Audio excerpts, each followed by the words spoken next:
ನಾನು ಅಕ್ಷಯ, ಜೊತೆಲಿ ನ್ಯೂಸ್ಗೆ ಸ್ವಾಗತ. ಶಿಕ್ಷಣ ಕ್ಷೇತ್ರದಲ್ಲಿ ಆತಂಕ ಮೂಡಿಸುವ ಘಟನೆ ಬೆಳಕಿಗೆ ಬಂದಿದೆ. ಮಗುವಿನ ಭವಿಷ್ಯಕ್ಕಿಂತ ಹಣಕ್ಕೆ ಹೆಚ್ಚು ಮಹತ್ವ ನೀಡುತ್ತಿರುವ ಆರೋಪ ಮ್ಯಾಗ್ನಿಫಿಕ್ ಪಬ್ಲಿಕ್ ಸ್ಕೂಲ್ ಮೇಲೆ ಕೇಳಿ ಬರುತ್ತಿದೆ.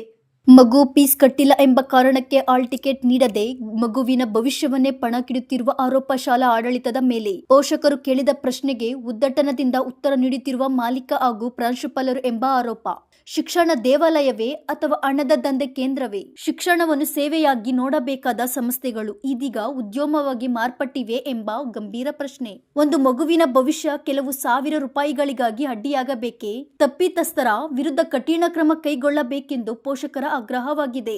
ಬಂಧುಗಳೇ, ನಾನು ಈ ಕನ್ನಡವನ್ನೇ ಕಡೆಗಣಿಸ್ಕೊಂಡು ಬದುಕ್ತಾ ಇರುವಂತ ಉದಿಪಾಳ್ಯದ ಸರಿಯಾಗಿ ಆರ್ಟ್ ಆಫ್ ಲಿವಿಂಗ್ನ ಎದುರಿನಲ್ಲಿದೆ ಮ್ಯಾಗ್ನಿಫಿಕ್ ಪಬ್ಲಿಕ್ ಸ್ಕೂಲ್. ಇಲ್ಲಿದ್ದೀರಿ.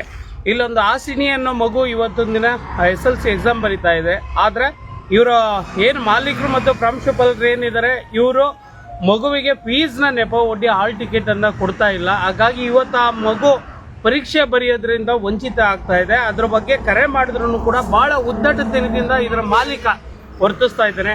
ಏನು ಶಿಕ್ಷಣ ಅನ್ನುವಂಥದ್ದನ್ನ ಉದ್ಯಮ ಮಾಡಿಕೊಂಡು ಅದರಿಂದನೇ ಹಣ ಸಂಪಾದನೆ, ನಾವು ಅದಕ್ಕೋಸ್ಕರನೇ ನಾವು ಬದುಕ್ತಾ ಇರುವುದು ಅಂದ್ಕೊಂಡು ಕಾನೂನುಗಳನ್ನು 1983 ಒಂದು ಆ್ಯಕ್ಟ್ ಹೇಳುತ್ತೆ.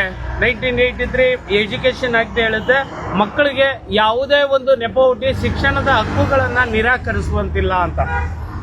21(a) ಆರ್ಟಿಕಲ್ಲೂ ಕೂಡ ಯಾವುದೇ ಒಂದು ಅನ್ಯಾಯಕರ ವಿಚಾರಗಳಿಂದ ಮಕ್ಕಳ ಕಲಿಕೆಯನ್ನು ನಿರ್ಬಂಧಿಸಬಾರ್ದು ಅಂತ ಹೇಳ್ಬಿಟ್ಟು ಅದನ್ನು ಕೂಡ ಸ್ಪಷ್ಟವಾಗಿ ಕಾನೂನುಗಳಲ್ಲಿ ಉಲ್ಲೇಖ ಇದೆ. ಆದ್ರೂ ಕೂಡ ಇವರು ಕಾನೂನುಗಳನ್ನು ಬದಿಗೊತ್ತಿ ಕೇವಲ ಅವ್ರ ತಂದೆ ರಿಕ್ವೆಸ್ಟ್ ಮಾಡ್ಕೊಳ್ತಾ ಇದ್ರೆ SLC ಎಕ್ಸಾಮ್ ಬರೆಯೋಕೆ ನನ್ನ ಮಗಳಿಗೆ ಇದು ಕೊಡಿ, ಮುಂದೆ ನಾನು ಕೊಡ್ತೀನಿ ಅಂದ್ರೂ ಕೂಡ ಯಾವ ರೀತಿ ದುರಂಕಾರದಿಂದ ವರ್ತನೆ ಮಾಡ್ತಾ ಇದ್ದಾನೆ ಅಂತ ಹೇಳ್ಬಿಟ್ಟು ಅದನ್ನು ನಿಮಗೆ ಸಾಕ್ಷಿ ಸಮೇತ ಹಾಕಿದ್ದೀನಿ. ನೀವೇ ನೋಡಿ. ಇವತ್ತು ಆ ಮಗು ಎಕ್ಸಾಮ್ ಏನಾದರೂ ಬರೀಲಿಲ್ಲ ಅಂತ ಹೇಳಿದ್ರೆ ಈ ಮ್ಯಾಗ್ನಿಫಿಕ್ ಸ್ಕೂಲು ಇವ್ರಿಗೆ ತಕ್ಕ ಶಾಸ್ತಿಯನ್ನು ನಾವು ಕಲಿಸ್ತೀವಿ. ಮಕ್ಕಳ ಹಕ್ಕುಗಳನ್ನು ರಕ್ಷಣೆ ಮಾಡ್ತೀವಿ. ಇದು ನಿನಗೆ ಚಾಲೆಂಜು ಮತ್ತು ಎಚ್ಚರಿಕೆಯೂ ಕೂಡ. ಮುಂದಿನ ದಿನಗಳಲ್ಲೂ ಇಂಥ ಪ್ರವೃತ್ತಿಗಳಿಗೆ ನೀನು ಕಡಿವಾಣ ಹಾಕಬೇಕು.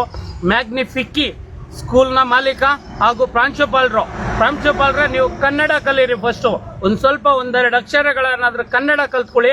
ಈ ನೆಲದಲ್ಲಿದ್ದು ನೀರು ಕುಡಿದು ಅನ್ನ ತಿಂದೋದಕ್ಕೂ ನಿಮ್ಮ ಬದುಕಿಗೂ ಒಂದಷ್ಟು ಸಾರ್ಥಕತೆ ಸಿಗುತ್ತೆ. ನೀವೇ ಇದ್ರ ಬಗ್ಗೆ ಕೇಳ್ಕೊಳ್ಳಿ.